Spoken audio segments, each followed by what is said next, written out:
welcome to The Mill. And this is our series about getting a diagnosis. Today we are talking part 2. And it's all about that time after your diagnosis. So you thought you need an assessment, you've gone for an assessment, you've got a diagnosis and you've got your report. So if you'd like to know more about that, please make sure you listen to part 1. There will be a part 3 covering all the same things, but if you're looking for a diagnosis for your child or your young person. But today is all about kind of in those, what to do after your diagnosis. But first of all, going to talk about our chaotic clarity moment each. Dawn, I love yours this week. Yeah. So mine, my poor husband. It always involves my poor husband, doesn't it? So my chaotic moment recently is we have reopened our glamping site after it got destroyed last year in the storm. So we weren't quite finished, but we were like 90% finished. And I like a deadline. I know you're shocked by this, but I like high levels of stress to get me over the cross line, the finish line. So this was the 9th of July. And I said, we'll be ready in a week. And Steve says, no, Dawn, we won't. We haven't got a toilet. We haven't got a bathroom. We haven't got hot water. The sink doesn't, there's quite a lot. And we're obviously running a salon as well. So I was like, yeah, do you know what though? If we just make it live on all the booking apps for the 17th maybe of July, and we'll leave it to the universe. He's like, that's 1 week away. I was like, yeah, that's fine. And also, by the way, it was his birthday on the 15th. Yeah. So, we kind of wanted to have that day off. So I put it live and within a few hours we got a booking. So yeah, it was absolute carnage. We didn't sleep for 3 days. I think he tried to drive away and leave me about 4 times. I had to take his keys. I think no, that part's a joke. But yeah, it was really stressful, and everything was going on. I think we called Rick 100 million times. There was no Wi-Fi. Yeah, but we did it though. I'd say, and it is absolutely beautiful. Yeah, Run of the Mill camping is incredible. Oh, definitely check it out. It was literally 11 p.m. the night before. We were like, oh my God, there's guests checking in tomorrow morning. And here we are with drills. And yeah, it was just, we had to call in everybody. So thank you everybody that helped. Chaos. But then beautiful clarity when it's all done and looking incredible. I know. And it's only a couple of weeks ago, but it feels like it's been there forever now, and it's all calm. People check in, they love it and they go. And it's just, it is calm. Yeah, so that's the clarity. I love it. Go on, Freya. So my chaotic moment is Dawn and I went to a theatre together, and it was very dark and it was very scary, and we were walking around a bit like Scooby-Doo style, and then ghosts would come running at us, and then we would be shrieking and laughing, and this is sounding very chaotic at the moment, I'm guessing, to everybody listening. And then I woke up. It was clearly a dream. Well, it's a little bit disappointing now. So Dawn and I love going on adventures. But it's clearly a dream. So my chaotic moment was just this real random dream that I had that was just kind of really realistic. But I suppose my clarity moment was just thinking about how important sleep is for us all, and how often, we forego sleep, and we think, oh, well, I'll go to bed a bit later, or I'll get up earlier. And just how important sleep is. So don't forget those amazing adventures that you can have, your chaotic adventures in your sleep, which are wonderful dreams. But just always think about, are you getting enough sleep? Are you kind of giving your brain and your body time to rebuild and rest? I love that. I know, maybe that'll be another episode. Maybe we'll do a live episode from a haunted theatre coming near, coming to you. Count me out of that. That is not a bit of me. Oh my gosh, no, it's like my worst nightmare. But what I would like is, I'm going to research that dream, find out subconsciously or consciously what it means. And then, now that I'd leave me out of the haunted stuff, Freya. Yeah, fair enough. Just don't check on Freudian interpretations of the dream, please. Oh, okay, I will.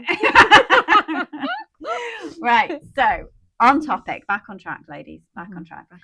So today we're thinking about in those, those times after your diagnosis. So Dawn, I'm going to ask you 3 questions about how you felt after your diagnosis. And I'm going to think about 3 different time zones. So 1, the hours after I kind of came and gave you a diagnosis. 2, in the kind of weeks following it. And now, actually, almost like a year after. So tell me a little bit first, after I left you and you were in your home with Steve, and you began to sort of process what I'd said. Hours after. So I remember obviously when you told me and we were trying to both pretend to be shocked. Ooh. But that is completely new information to Dawn. No. And I'm not gonna lie that, like, even though I always had a suspicion with the autism, because like most people in their later years getting a diagnosis, well, not most people, but a lot of people, it can be through their child getting diagnosed, and you can recognize a lot of traits in yourself. And I remember sat there with my son's diagnosis. He was only 7, so it was 10 years ago, and I kept thinking, oh my god, I do that, I do that, oh yeah, I did that as a child. And then that's what, so even though I had an inkling about the autism, the ADHD, everyone's been telling me for years, so I kind of knew that, even though I didn't know it. But yeah, the autism was the bit, because you also doubted it for a minute, didn't you? You were like, okay, should we start with an ADHD? Because I'm not sure. And then obviously it kind of changed, which was just lovely that you can do that. But yeah, it was really lovely, and I was very happy, but it was also still, I was quiet for a few hours, put it like that. And, you know, Steve gave me a hug, and yeah, I think I just had to go to bed and play on my phone for an hour. Yeah. Because that's what I kind of do sometimes when I'm processing. Yeah. I don't know why, by the way. Maybe you can explain that. Probably that your brain needs something to kind of idly do whilst it's kind of processing in the background, but not consciously processing. Yeah. It needs to kind of be doing something, because otherwise that experience might be just too overwhelming for you. Yeah. I also remember feeling like I wanted to tell everyone in the world. Okay, yeah. Yeah, which is really weird. That's really weird, isn't it? I wanted to stand and I wanted to put it on Facebook and Instagram. Yeah. I would never, by the way, do that. And nothing against people that do that. That's not a bit of me, but that's how it made me want to feel. Like, I just wanted to tell everyone. And I did tell the children, maybe not that hour, but I did tell the children like that day. Yeah. Obviously, telling family members, you have to be careful with that, because not everyone wants to. Not everyone understands it either. No, it's a really good point. Yeah. I remember telling a couple of people, and they go, oh. So also, again, be careful.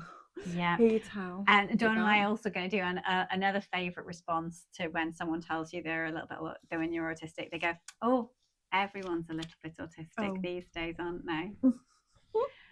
So Dawn and I have got a lovely response that we both like to use if somebody says that. Is it a bit like everyone's a little bit pregnant? Or is it, what's the other ones that we say everyone's a little bit? I remember with COVID. I like pregnancy best. I think it's the best one. It works for most people. It shocks people the most. I'm going to say, no, autism is a bit like being pregnant. You either are or you're not. You can't be a little bit. You know, you can be a neurotypical person who has some of those traits, 100%, but that doesn't mean you're a little bit autistic. So I love that pregnancy thing. I often use it in my training. I think it's a really interesting thing of a way of looking at it. You either are or you're not neurodivergent. No, I know, I agree. It's really bloody annoying, and I think some people say it because they think it's going to make you feel better. I think a lot of times people don't say, when you share your diagnosis, a lot of people don't say something hurtful in a in a malicious way. They often mean it in like a well-meaning way, but kind of just miss the mark. So another one is this example that I sometimes use in my training is when they say, oh, I love Sheldon from The Big Bang Theory. And you're like, yes, because that's exactly what all autistic people are like. This funny person on television. It's just exactly the same. I know. But you don't look or act like you're autistic. Oh, yeah, exactly. We've got another, that's nice invalidating one. Yeah. And you didn't have autism in my day. That's another one. So if you're telling older people, so you will get a whole load of different responses. Yeah. And I always think, don't think that everybody's going to have a negative response or a positive response. Just be really curious about what their responses will be and what that says about them, not what that says about you or your diagnosis. Yeah. No, absolutely. Yeah, couldn't agree with that more. Yeah. But yeah, just be aware that you may not get the response that you're always hoping for or expecting. That's what I found. Yeah. I mean, I didn't tell a lot of people, obviously my close family, like my husband and the children. And the cat. And the cat. And the cat. Hello, Jem. But Just So- we're on the table. And Jem is joining us darling, today. hello. He's come for a diagnosis. He's wanting to think about, okay, if I got a diagnosis. Well, there is that wonderful book, All Cats Are on the Autism Spectrum. Oh, I love that book. And there is also All Dogs Have ADHD. Again, I recommend these books a lot to different people. They are, I don't get commission on them, but they're really, really useful books, not just for children, but for adults as well, explaining both conditions. So I think they're by Kathy Hoopman. I think they're about £7 on Amazon. Yeah, and I went off your recommendation, Freya. This should have been a chaotic moment, and I remember ordering it, and I thought, oh, this is brilliant. And it arrived, and it's all in Russian. Oh. I don't know how I did that. I don't know how I did that. It's in the salon on the bookshelf, and people go, "What's this?" I go, "Yeah, no, don't bother. It's all in Russian." Unless you can speak Russian, this probably isn't the book for you. I know, it's a bit of a theme. I got Monopoly in French as well. It's over there. So I don't know what. I don't know. I love it. Oh, amazing. So, first few hours, few days have passed. Mm-hmm. We're now into like the next few weeks of having a diagnosis. What was that like for you? It was just amazing. So I go into deep research holes. So I then started. Hence why it's wonderful doing a podcast with Dawn. Yeah, hence the I don't know why I said hence then. Sorry, I'm bloody repeating what you say. So I went into this hole of researching. Yeah. And I was being specific because I am female, and I know you taught me that they can present differently. So I went into this deep dive on women. Fantastic. With autism and ADHD. Really useful. Yeah. And so again, like we spoke about in part one, it was about self-awareness. It was about, I had to just like learn my brain all over again, even though I kind of knew it. I wasn't learning anything else, but it was just from a different pair of eyes. Yeah. And brilliant. Yeah. Now, you might not have experienced this, Dawn, but sometimes some people, like in the weeks afterwards, either contact me again and they start to, because they get a little bit of imposter syndrome. Yeah. I'm just wondering if either you did experience that or you know people who, have had a diagnosis who've experienced that. I think I still do. Okay. Yeah. Just randomly, I still think, maybe I'm not. Maybe did I say the questions wrong? Maybe I didn't answer them rightly. Yeah, it's split seconds, but I think because I've had 40 years of doubt, it's not just going to turn that off. But don't get me wrong, it's hardly there. But now and again, I can get a little bit of that, and I think, oh, maybe there is something wrong with me. Maybe I faked it, and the assessor didn't. The assessor just saw the faking it. And that's why. In part one, when we talk about what to ask for an assessor, when you're looking for an assessment, it's always to try to think about a multidisciplinary team. So you're not just meeting one person, you're meeting, different people. And again, that's what I have to remind myself. Yeah. Some people also say when they start doing the research, they might read one thing that isn't their experience and they go, oh, well, I don't do that. So, oh my goodness, maybe it's not me. So I think that's also a really important thing to bear in mind, that everyone is unique. Yeah. So as you read stuff, you will read things, and some of those things will be 100% you, and you'll be like, this is my neurodiverse. This is exactly how my brain works. And sometimes you'll be like, oh, that isn't quite my experience. That doesn't mean your diagnosis is wrong. It just means you're a unique individual. Dawn and I are different people. We have some things which are very, very similar. And we have some things which are very, very different. Yeah. And that doesn't mean that, our diagnosis or our self-identifying is wrong. It just means that we have different ways of, expressing ourselves, or different strengths, different areas of need. Yeah. Well, and now, is it about a year and a half, maybe? Year and a bit. Year and a bit after the diagnosis. So how is it feeling now? It just feels like me. I just feel like Dawn, to be honest. And my husband and my kids, I remember telling them actually in the first few hours, sorry, going back to the first question. No, it's important. And I remember my son said, what, you didn't know that? And I was like, well, Mummy just needed like the official doctor to tell me. And he was like, Mummy, we all know that. And they were all the same. And my husband was exactly the same. They were all not surprised whatsoever. But I'm very lucky because, like I say, my husband and children are super educated on this. And supportive. So supportive. Yeah. And there's just no shaming anymore. zero shaming. Sometimes it can go to turn on, but I shut it off straight away. Oh, I love to hear that. Yeah, and that's the whole point, right? Yeah. Oh my goodness. Yeah, definitely. Yeah, I think getting rid of that shame that's associated with something that you can't do because your brain can't do it. It's just so freeing and liberating. Yeah, no, definitely. Brilliant. So, best thing ever, as I tell everyone, it's the best thing ever. Wonderful. I love that, Dawn. Has there been anything on that journey from like the hours afterwards to today that you think has been really helpful that you would recommend people start to do? So obviously you've talked a little bit about research. Is there anything else you think that would be that you found useful during your, Yeah, see, research, I think, goes without saying, doesn't it? There's also, I think, you find on this path, you find your own people. I love that, yeah. And so I'll give you an example now. So within my business, even though we were neurodiverse friendly anyway, don't get me wrong, I've known about it for a very long time, but since getting the official diagnosis and then speaking to so many people that struggle going into salons, I've actually changed my whole outlook now, and we actually advertise neurodiverse friendly space. We are mirrorless. We turn music off if it's too loud. We can do twilight appointments, so it's just that person and the stylist in the salon. And the people that are so grateful, they shouldn't have to be grateful. It should just be that anyway, it should right? be universal by design, but it isn't. I know, it's crazy. If the music's too loud, you should be allowed to say, please could you turn that down, or that tone is driving me insane, because I get that too. There's a certain beat, it makes me want to run through the window like head first, or take my skin off, is the only way to describe it. So I get it. So I really want to push that, and we do get a lot of neurodiverse people coming in, which then it's great, because then we're all the same, we all chat about the same things, we all instantly click. There's no finding your tribe. Exactly. Like that. with my chickens, like I always say to the children, the chickens always find their own colour. The white ones will congregate together, the red ones will congregate together, just naturally.